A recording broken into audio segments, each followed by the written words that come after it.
100% ఎన్ని కార్యక్రమాలకు special touch అని చెప్పినప్పటికీ కూడా ఈ కార్యక్రమానికి ఉన్న నిజమైన సార్థకమైన స్పెషల్ టచ్ 100% కోటాను కోట్ల అమూల్యమైనంత గొప్ప గెస్ట్ ఇప్పుడు మనతో పాటు ఉన్నారు.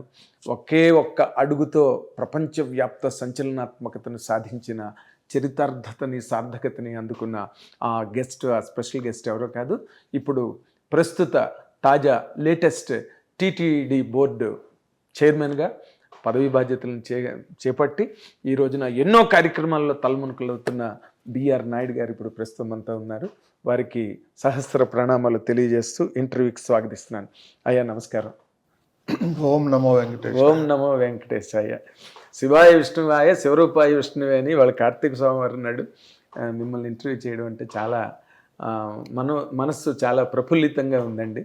And more importantly me career చూసుకుంటే అలనాడు వెండితెర వెంకటేశ్వరుడు నందమూరి తారక రామారావు అభిమాన సంఘాల కార్యదర్శిగా మీ జీవితం, మీ ప్రస్థానం ప్రారంభమైతే, అంటే ఉద్యోగ జీవితాన్ని పక్కన పెట్టి వ్యక్తిగత జీవితాన్ని ఈ రోజున తిరుమల తిరుపతి దేవస్థానం తిరుపతి వెంకటేశ్వరుడు బోర్డుకి చైర్మన్ అవ్వడం, ఈ జర్నీని కనుక మీరు ఒక్కసారి పర్యావలోకనం చేసుకుంటే, రీక్యాపిట్యులేట్ చేసుకుంటే ఎలా అనిపిస్తుంది సార్ మీకు? ఈ అవకాశం కల్పించిన నాకు ముందుగా ముఖ్యమంత్రి శ్రీ నారా చంద్రబాబు నాయుడు గారికి ధన్యవాదాలు. నేను ఆయన వల్లనే నాకు ఈ బాధ్యతలు వచ్చినాయి. ఆయన ముఖ్యమంత్రి అయిన తర్వాత మొదటిసారి తిరుమలకి వెళ్ళారు. ఆయన అక్కడ ఒక ప్రకటన చేశారు, నేను తిరుమల నుంచి ప్రక్షాళన చేస్తాను అని. ప్రక్షాళన కార్యక్రమం అక్కడి నుంచి ప్రారంభం చేస్తాను అని ఆ రోజు అన్నారు. ఆ బాధ్యతలు నాకు అప్పచెప్పారు. కాబట్టి నేను ఆ దిశగా ప్రక్షాళన మొదలుపెట్టినాను. అంతే. అదే మీరు మీ లైఫ్లో ఇది ఒక అనుకోని మలుప, అనుకున్న మలుపేనండి. ఇప్పటి నుంచో అనుకుంటున్నాను, నేను నాకు వస్తే నేను ఇవి చేయాలని అనుకొని దేవుడు సహకరించారు, చంద్రబాబు నాయుడు సహకరించారు. దేవుడి రూపంలో చంద్రబాబు నాయుడు గారు సహకరించారు, అంతేగా? అంతే. 100%. అంటే మీరు 1-2 సందర్భాల్లో మీరు చెప్పారు, ఇది నేను అడిగాను చంద్రబాబు నాయుడు గారిని అండ్ యూ డిజర్వ్ ఇట్ అన్నారు అని చెప్పి. అవును, వాస్తవమే. అది 1.5 year క్రితం అడిగాను. ఇప్పుడు అది కూడా అధికారంలోకి రాకముందే. అంటే మీకు గన్ షాట్గా చంద్రబాబు నాయుడు గారు కూటమి అధికారంలోకి వచ్చేస్తుందని. ఎస్, గట్టిన అందులో తలమూలకలై ఉన్నాం కదా. అంటే మీరు ఎగ్జిట్ పోల్ కేకే సర్వే వాళ్ళ దగ్గర తీసుకొని మేము 161 seats వస్తాయని చెప్పినాం.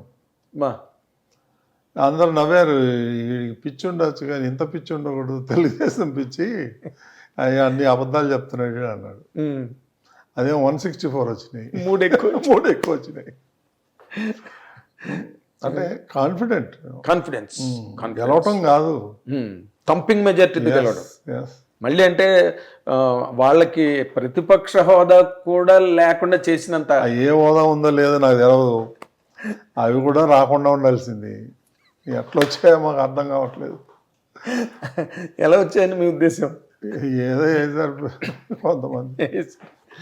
అంటే ఇప్పుడు ఆయన అఫ్కోర్స్ ఏదో రామాయణంలో పిడకలు వేట కానీ, బట్ మీరు ఎత్తారు కాబట్టి ఇప్పుడు జగన్మోహన్ రెడ్డి గారు మాకు ప్రతిపక్ష హోదా కావాలి అని చెప్పి చాలా గట్టిగా భీష్మించి కూర్చున్నారు. దాని మీద మీ వ్యాఖ్యానం మీదైనా? ఏదైనా కావాలంటే వచ్చేస్తుందా? దానికి ఒక రూలు, రెగ్యులేషన్, ఒక కోడ్ అవన్నీ ఉంటాయి కదా. అవును. నీకు ఎట్లా ఇస్తారు ప్రతిపక్ష పదవి? ఇవ్వటానికి వీలు లేదు కదా రూల్ ప్రకారం. అవునండి. ఆయన అడిగిందల్లా ఇస్తారా ఏంటి? గొంతెమ్మ కోరికలు అంటారు. ఏం కోరికలు నాకు తెలియదు కానీ ఆయన అడిగినవన్నీ ఇవ్వటం సాధ్యం కాదు. మరి అదే దానికి పద్ధతి అంటూ ఉంటుంది. ఇంతకుముందు కూడా గతంలో లోగడ స్టేట్స్లో కూడా చాలా మందికి రాలేదు ప్రతిపక్ష హోదా, వాళ్ళు అఫ్ కోర్స్ క్లెయిమ్ చేయలేదు. అదొక సాగు ప్రతిపక్ష హోదా.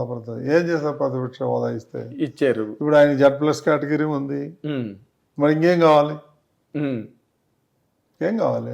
మీరు యూ డిజర్వ్ అని చంద్రబాబు నాయుడు గారు అన్న రోజున మీ తాలూకు ఫస్ట్ రియాక్షన్ ఏంటండి? ఎందుకంటే అంతకుముందు మీరు ఎప్పుడూ అనుకున్నా జరగలేదు. అంటే ఆయన్ని యాక్చువల్గా నేను 40 ఏళ్ళు ఏం అడగలేదు ఆయన్ని. చంద్రబాబు నాయుడు గారు చెప్పిన పని చేయటం తప్ప నాకంటూ ఇది కావాలా ఈ పదవి కావాలా ఈ పని కావాలని ఎప్పుడు అడగలేదు. అదే మొదటిసారి, మళ్ళీ అదే చివరిసారి. అదే చివరిసారి కూడా కదా. ఇంకా మీరు ఇంకా అడగడానికి ఏముంది, ఏం లేదు, చాలు. ఇది అల్టిమేట్ అడిగారు, అగ్రతాంబూలం అడిగారు, మీకు అగ్రతాంబూలం చేతిలో పెట్టారు ఆయన. కానీ సార్ చిన్న మాట, కొన్ని మనిషి జీవితంలో కొన్ని అందుకున్న అర్హతలు కానివ్వండి, లేకపోతే ఎక్కిన ఎత్తులు కానివ్వండి, అవి ఒక్కొక్కసారి అదృష్టవశాత్తు జరుగుతాయి. బట్ దానిలో ఎంతో కొంత పాళ్ళు యోగ్యత అన్నది కూడా చాలా అవసరం. మీ కేసులో మీరు దేనికి ఎంత ఇస్తారు సార్? అదృష్టం అయితే యోగ్యత ఇక అన్నీ కలిసి ఉంటాయండి. మళ్ళీ ఇది ఒక పర్టికులర్గా చెప్పలేము. నాకు చేయాలని బాగా ఆశ ఉండే, నాకు ఏదో ఒకటి చేయాలి అక్కడ, మన మార్క్ అంటూ క్రియేట్ చేయాలి. బిఆర్ నాయుడు గారి పేరు చరిత్రలో ఉండాలి. అది దేవుడు నిర్ణయిస్తాడు, నేను కాదు. అంటే మీరు చరిత్రకి ఎక్కారు అనుకోండి ఆల్రెడీ. బట్ టీటీడీకి సంబంధించినంత వరకు ఆ సారస్వతంలో తిరుమల వారి సారస్వతంలో మీ పేరు కూడా. ఇప్పుడు మొట్టమొదటి బోర్డు మీటింగ్లో మీరు నిర్ణయాలు వినే ఉంటారు. అవును, విన్నాను. అది కూడా చరిత్రే. అసలు అన్నిటికన్నా చాలా గొప్ప, అంటే ఒక దుమారం లేపిన నిర్ణయం, అందరూ హర్షాతిరేకాలు వ్యక్తం చేసిన నిర్ణయం, అన్యమతస్థులు అన్నది కొండ మీద ఉండరాదు అన్నది మాత్రం మీరు సనాతన ధర్మానికి మీరు చేసిన ఒక గొప్ప సేవగా భావిస్తున్నారు అందరూ. మీ కామెంట్ ఏంటి దాని మీద? అది వాస్తవే కదా. ఇప్పుడు నేను గతంలో కూడా చెప్పాను చాలాసార్లు.